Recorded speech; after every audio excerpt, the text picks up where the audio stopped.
Okay. And Mrs. Ramsey, you are the one who last saw her. Yes. In your family. The pineapple. What about the pineapple? The autopsy revealed pineapple, yet neither of you recall pineapple. Well, I've not specifically read the autopsy report, but it is my understanding that they are not definitive about whether the substance in her digestive system was pineapple or not. All I'm saying is that I did not feed her pineapple when we returned home from the White's house. She was sound asleep. She was put in her bed and tucked in good night. Now, we don't know if that's significant or not. All we know is what we've told the police, and that is that neither Patsy or I gave JonBenet pineapple when we got home that night. I got nightmares in my head, I fear thoughts build up until I can't feel. My mind fills up into a creature, and it haunts me somewhere much deeper.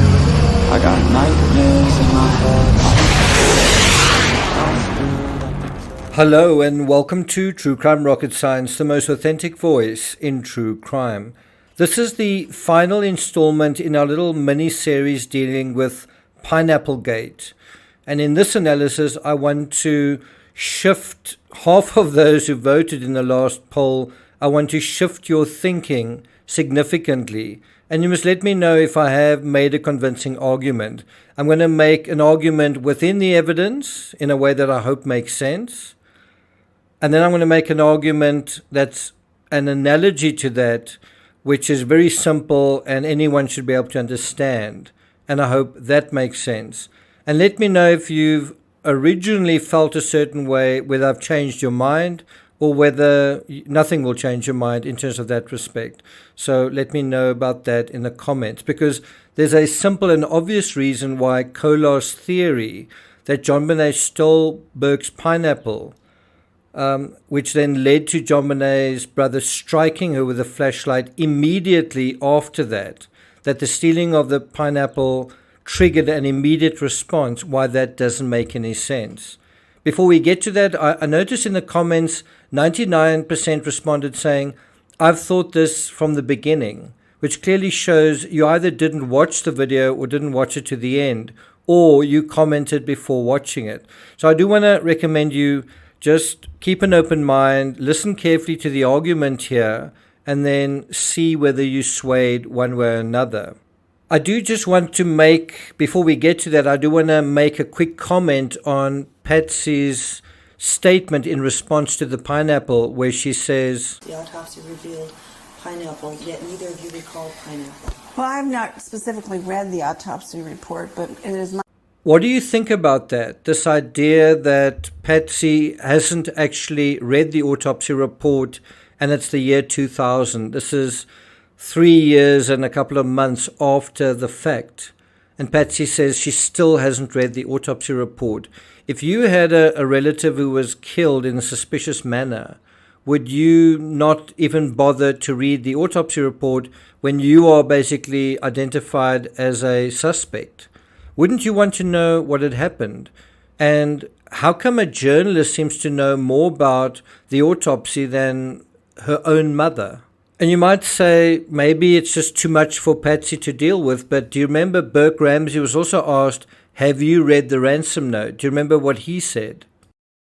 Have you seen it? Have you read it? I don't think I've read the whole thing. I've definitely seen pictures of it, though. So Patsy hasn't read the autopsy report and Burke hasn't read the ransom note. Would you say that that is normal, reasonable, and even appropriate in this situation? I mean, why wouldn't you? And this is Burke Ramsey 20 years later. Why wouldn't you read this really infamous ransom note?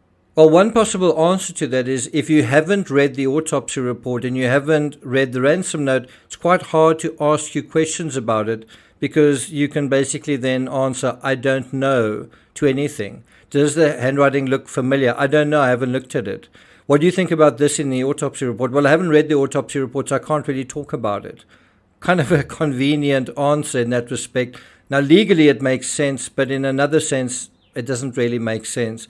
The human sense, right? But we're not really here to talk about that. We're here to talk about the efficacy how credible, how reliable, how likely is Kohler's theory about the pineapple? Before we get to that, if you haven't subscribed to the channel, please do. If you're finding this analysis worthwhile, interesting, thought-provoking, meaningful, please like, share, leave a comment. You can also hit the thanks button, and let's get started. So in this analysis, I'm going to let those with shorter attention spans in on why Kohler's theory simply doesn't work. And I'm going to drop that bombshell in the next minute. Before I do, one last chance. Anyone know why it simply can't be true? Here's a hint. Time. The answer is time. But instead of just giving you the answer, I want to first give you an analogy which should, if you haven't figured it out yet, which should really help you see it for yourself. And that's really what I want you to do. I don't want to give you the information. I want you to work it out on your own. So here's the analogy.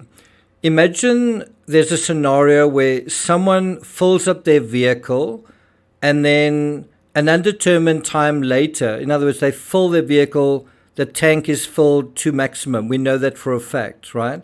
And then an undetermined time later, the vehicle is in a very serious accident. Now, how would you determine what that period was later? So basically, the vehicle fills up with fuel and then drives in a straight line, or basically drives continuously, and then in an undetermined time later, there's an accident. Now, there are two versions to the answer. The one is either the accident happened very shortly after filling up, almost immediately, or the accident happened quite a substantial length of time. Well, how would you know whether it was the one or the other? What evidence could you look at? Well, you could look at the fuel gauge. If the fuel gauge was still full, then you could tell that the accident happened immediately or very close to the time that the vehicle was filled up. In the same way, if the fuel gauge is a quarter of the tank has been drained or half of the tank has been drained, that would indicate that the accident happened some significant period of time later. Do you see what we're getting at here? Now, in the same way, if you look at the pineapple that JonBenet ingested, that we know she ingested, was the pineapple very close to the top of her digestive system, analogous to a fuel tank that's still full, or had it partially digested, and how far down in her digestive system had it moved? That'll give an indication how long after she ingested the pineapple did she die. Have you ever thought about Kohler's theory in those dimensions? So let's go through it again. Here it is. The scenario is that JonBenet snatched the pineapple and this triggered an instant reaction, right? And the tricky part here is time. Was it instant? Was it immediate? Or wasn't it? If JonBenet was struck immediately or mere moments after stuffing a piece of pineapple in her mouth, that piece either would have been spat out or stuck in her throat, or else it would have been lodged very high up in her digestive tract, the esophagus or her stomach, and it wasn't. In fact, it was quite a way down, all the way into her small intestine. Also, it ought to have been intact and very recognizable as pineapple immediately after swallowing. Was it? No. Instead, it was partially digested, a process that takes hours. The pineapple also provides incredible insight into an area almost no one talks about, which is JonBenet's true time of death. The coroner, John Mayer, felt that JonBenet's death occurred about 2 hours after ingestion. We also know that JonBenet apparently screamed at some period of time after midnight. And if that is correct, then it means she ate this pineapple at around about 10 p.m. that night. That's a rough calculation. Interestingly, the autopsy report also indicates a gray-white fluid, which might be the milk that the pineapple was found in. Anyway, other experts have corroborated Mayer's assessment, and personally, it looks in the ballpark to me. A Candy Rose also quotes Steve Thomas's book, page 228, noting, By examining the condition of the pineapple in the stomach and the rate of digestion, Spitz put the time of death at about or before 1 a.m. So we've got quite a lot of consensus from certain experts that what happened here could have happened between midnight and 1 a.m. Fleet White also indicated that he touched JonBenét's feet, and Linda Oren said that her lips were blue and that she clearly not been alive for some time. And all of that seems to suggest a period where she had been dead for several hours. Melody Stanton and her husband heard a child scream, a scream that was cut off between midnight and around 2 a.m. If this is true, one wonders, what did JonBenet do after she ate the pineapple? Where was she? Where did she go to from the kitchen, and with whom?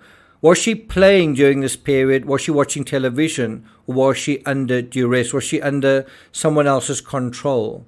Incredibly, how do you think the Ramseys responded to Pineapplegate? Well, as it turned out, their theory was that the kidnapper brought it with him. He brought the bowl, he brought the spoon, he brought the milk and the pineapple. So the kidnapper brings all of that, but forgets to bring pen and paper, forgets to bring a murder weapon or rope to type JonBenet. And after all that, the kidnapper forgets to take JonBenet with him as well. It's interesting how the kidnapper premeditates everything, has got everything carefully planned out, he's got a mission, and then what happens? You are about to fail that mission! So how did I do in terms of dealing with this aspect? I know around about almost half of you have believed until this point that Kolo's theory makes sense. Have you changed your mind on this? And I think another way of asking that question is asking this question. This isn't real. What is real? How do you define real? And how do you define real when it comes to the Ramsey case? Do you base it on evidence, on logic, on putting all the evidence together and integrating it into a scenario that addresses all the information and brings it all together? Or do you just deal with a fragment of it that makes sense to you and then you discard the rest? In other words, really projection, belief, a kind of transference. And you've got to be careful if that is how you see reality in this case.